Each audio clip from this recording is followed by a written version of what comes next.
Hey, what's up guys? Justin with Ready Business Systems.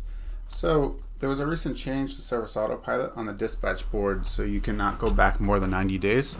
If you're like us, this was a little frustrating because we used to do our price increases using this data. We would put in filters for the service and the dates, and then we would get the total hours here. And that would give us the average time on lawns, which we would then use for pricing. So now that you can't do this, I just wanted to show you guys a workaround for this to get that data you're looking for more than 90 days. So you're going to go to the report center here, and you're going to create a new analysis here. So I've already created this just to show you the settings in here. So I'm calling this average billable hours by date.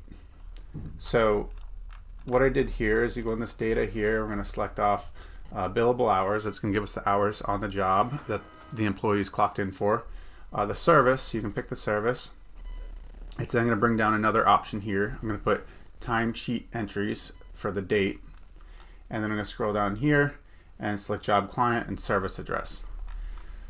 I'll get to this graph in a second here, but as you can see, it's pulling up the address. We have to group these, so you click here and you're going to click group. It says remove group because I already have a group, but that's going to put all your addresses together. And then you're going to go over to this column, and then you're going to do aggregate, and you're going to do average. Right here it says remove average because I already put the average in. So you can see here at this property, it's taking us an average of 2.3258 hours. So it gives you really easy access to this data. And as you can see, I decided to pull it over a course of 5 years, so we get a really accurate average, and then I'll use this data to price this account.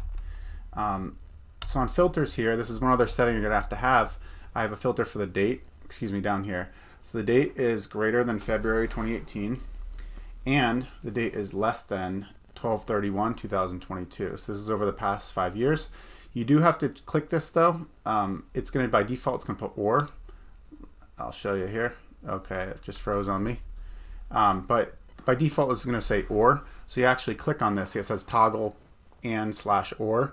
So you need it to be and, because you don't want it one or the other. You need it inclusive of those dates, so it's going to show only that date range. Then we're going to go in here and we're going to select service, and then right here I have mow weekly, so you can put equals to, and then you can either type it in, but it's much easier to pull it from a list here. So if you pick up this, it's going to pull all the options for you once this loads for the services that you have that you can filter for. And then of course for the service address, I put contains the address I was looking for. And then it's going to pull up all the data for this address. You can do it for all your accounts or one by one. And then put in this graph here, all I did is I went back to data, I clicked add chart. Okay, that's not going to work for me either. But you're going to add this chart here, and